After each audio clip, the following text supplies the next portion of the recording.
Welcome to global public service channel. இன்று நாம் முக்கியமான இன்ஃபர்மேஷன் பற்றி பார்க்க போகிறோம். வாருங்கள் வீடியோவிற்குள் போகலாம்.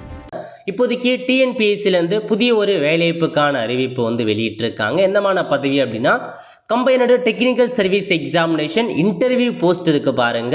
இன்டர்வியூ போஸ்ட் 2க்கான ஒரு வேலைவாய்ப்பு கொடுத்துருக்காங்க. புதிய நோட்டிஃபிகேஷனுங்க.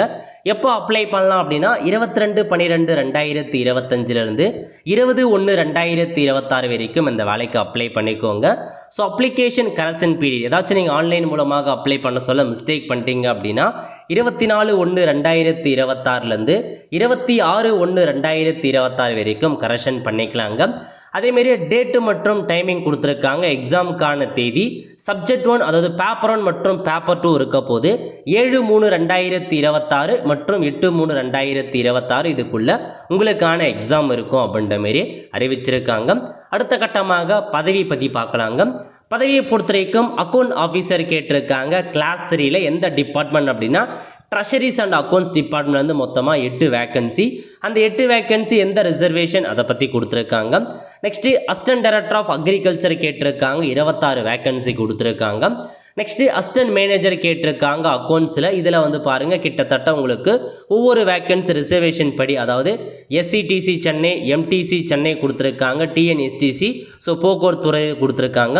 அப்புறம் அசிஸ்டன்ட் மேனேஜர் லீகலில் பாருங்கள் டிஎன்எஸ்டிசி டிபார்ட்மெண்ட்டில் கொடுத்துருக்காங்க. நெக்ஸ்ட்டு சீனியர் அக்கௌண்ட் ஆஃபீஸர் கொடுத்துருக்காங்க. சென்னை மெட்ரோபாலிட்டன் வாட்டர் சப்ளை போர்டில் ஒரு வேக்கன்சி. மேனேஜர் கிரேடு கேட்டிருக்காங்க. ஒரு வேக்கன்சி கிட்ட கொடுத்துருக்காங்க. சீனியர் ஆஃபீஸர் கேட்டிருக்காங்க. தமிழ்நாடு இண்டஸ்ட்ரியல் இன்வெஸ்ட்மெண்ட் கார்பரேஷன் லிமிட்டடில் 21 வேக்கன்சி. அதுக்கப்புறம் பாருங்கள் இதில் ஒரு சில பதவி தமிழ்நாடு சிமெண்ட் கார்பரேஷனில் பாருங்கள் மேனேஜர் கேட்டிருக்காங்க. மெக்கானிக்கல், மார்க்கெட்டிங், எலக்ட்ரிக்கல் போன்ற பதவி. ஸோ டோட்டலாக இந்த நோட்டிஃபிகேஷனில் 76 வேக்கன்சி அறிவிச்சிருக்காங்க. நோட் பண்ணிக்கோங்க. இதுக்கான சிம்பிள்லாம் கொடுத்துருக்காங்க. ஒரு சிம்பிள் இருந்துச்சு அப்படின்னா பேக்லாக் வேக்கன்சி அர்த்தம், 2 சிம்பிள் இருந்தால் ஒன்லி பேக்லாக் வேக்கன்சி அர்த்தம் அப்படின்ற மாதிரி மென்ஷன் பண்ணியிருக்காங்க. மொத்தமாக 76 வேக்கன்சி பல டிபார்ட்மெண்ட்லேருந்து கொடுத்துருக்காங்க. நோட் பண்ணிக்கோங்க. அதாவது பென்ஷன் ஸ்கீம்லேருந்தும் எம்ப்ளாயி ப்ரொவிடென்ட் ஃபண்ட்லேருந்தும் டிஎன்எஸ்டிசி மெட்ரோபாலிட்டன் போன்றதெல்லாம் உங்களுக்கு அந்த டிபார்ட்மெண்ட்டில் கொடுத்துருக்காங்க.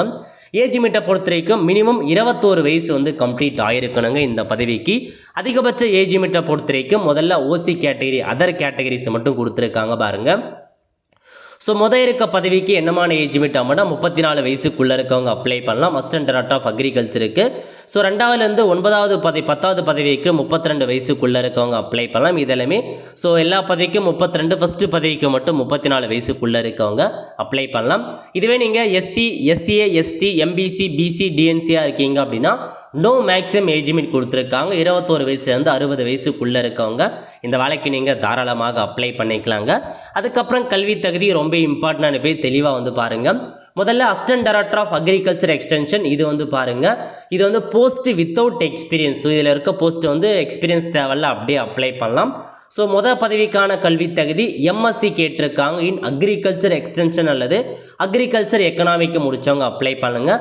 பட் முன்னுரிமை யாருக்கு கொடுக்குறாங்க அப்படின்னா MSc degree in agriculture extension முடிச்சிருக்காங்க பாருங்கள், அவங்களுக்கு முன்னுரிமை கொடுக்குறாங்க. அசிஸ்டன்ட் மேனேஜர் அக்கௌண்ட்ஸை பொறுத்த வரைக்கும் நீங்கள் சிஏ முடித்தவங்க, ஐசிடபிள்யூஏ முடித்தவங்க அப்ளை பண்ணலாம் அப்படின்ற மாரி கொடுத்துருக்காங்க. அக்கௌண்ட் ஆஃபீஸரை பொறுத்த வரைக்கும் நீங்கள் final examination conduct by the அதாவது சார்ட்டர்ட் அக்கௌண்ட் முடித்தவங்க, காஸ்ட் அக்கௌண்ட் ஃபைனல் எக்ஸாமினேஷன் முடித்தவங்க அப்ளை பண்ணிக்கலாம்.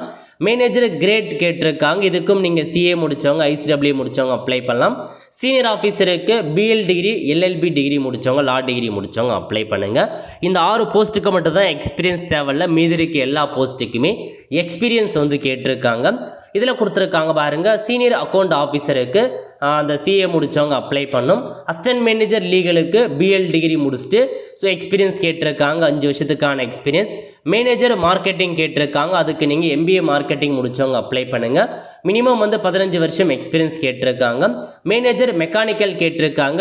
பிடெக்ல மெக்கானிக்கல் முடித்தவங்க அப்ளை பண்ணுங்கள். 15 வருஷம் எக்ஸ்பீரியன்ஸ் கேட்டிருக்காங்க. டெப்டி மேனேஜர் மெக்கானிக்கல் கேட்டிருக்காங்க. சேம் பிடெக் தான் 10 இயருக்கான எக்ஸ்பீரியன்ஸ்.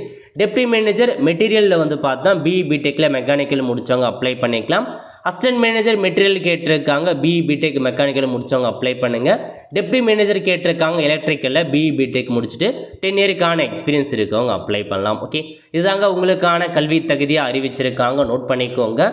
ஸோ ஒரு சில பதவிக்கு வந்து எக்ஸ்பீரியன்ஸ் கேட்டிருக்காங்க, ஒரு சில பதவிக்கு எக்ஸ்பீரியன்ஸ் வந்து தேவை கிடையாது. ஓகே, அதுக்கப்புறம் வந்து பாருங்கள் உங்களுக்கு என்னமான செலெக்ஷன் ப்ராசஸ் பற்றி கொடுத்துருக்காங்க, இந்த வேலைக்கு எப்படி செலெக்ஷன்ஸ் பண்ணுறாங்க அதை பற்றி பார்க்கலாம். ஓகே, ஸ்கீம் ஆஃப் எக்ஸாமினேஷன் இதிலே மென்ஷன் பண்ணியிருக்காங்க. அதாவது உங்களுக்கு வந்து பாருங்கள், முதல்ல பேப்பர் 1ல் வந்து part A, part B, part சியாக வந்து வச்சுருக்காங்க. பார்ட் ஏ வந்து தமிழ் மொழி கட்டாய தகுதி தேர்வு இருக்க போது 10th ஸ்டாண்டர்ட்லேருந்து 100 கொஷின் கேட்குறாங்க.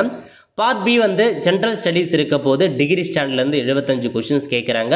பார்ட் சியை பொறுத்த வரைக்கும் ஆப்டிடியூட் அண்டு மென்டல் எபிலிட்டிக்கான டெஸ்ட் வைக்கிறாங்க, 25 கொஷின்.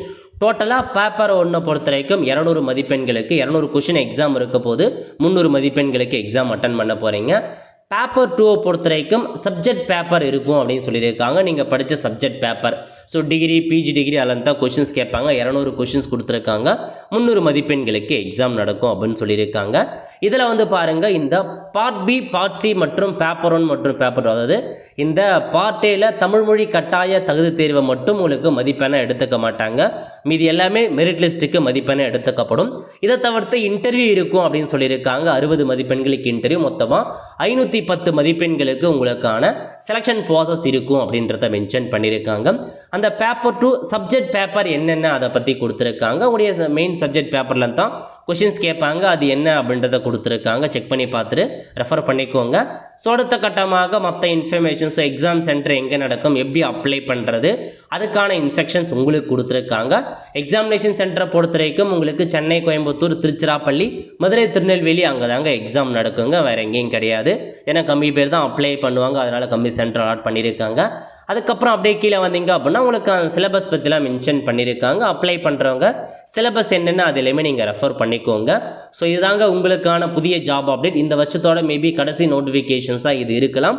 ஸோ விருப்பம் தகுதியும் இருக்கவங்க அப்ளை பண்ணிக்கோங்க. நோட்டிஃபிகேஷன் தெளிவாக பாருங்கள், என்ன கல்வி தகுதி கொடுத்துருக்காங்க, அந்த கல்வி தகுதி உங்களுக்கு இருக்கா, ஒரு சில போஸ்ட்டுக்கு எக்ஸ்பீரியன்ஸ் கேட்டிருக்காங்க, அது இருக்குது அப்படின்னா இந்த வேலைக்கு நீங்கள் தாராளமாக அப்ளை பண்ணிக்கலாம். நல்ல ஒரு ஜாப் ஆப்பர்ச்சுனிட்டி, மிஸ் பண்ணாத அப்ளை பண்ணுங்கள். Combined technical service examination interview post 2 அறிவிச்சிருக்காங்க, செக் பண்ணி பார்த்துட்டு அப்ளை பண்ணிக்கோங்க. அவ்வளோதான் ஃப்ரெண்ட்ஸ், கண்டிப்பாக இந்த பிடிச்சா லைக் பண்ணுங்கள். அது மட்டுமல்ல, இந்த வீடியோ நிறைய பேருக்கு ஷேர் பண்ணுங்கள். அடுத்து ஒரு நிலையில் சந்திப்போம். நன்றி, வணக்கம்.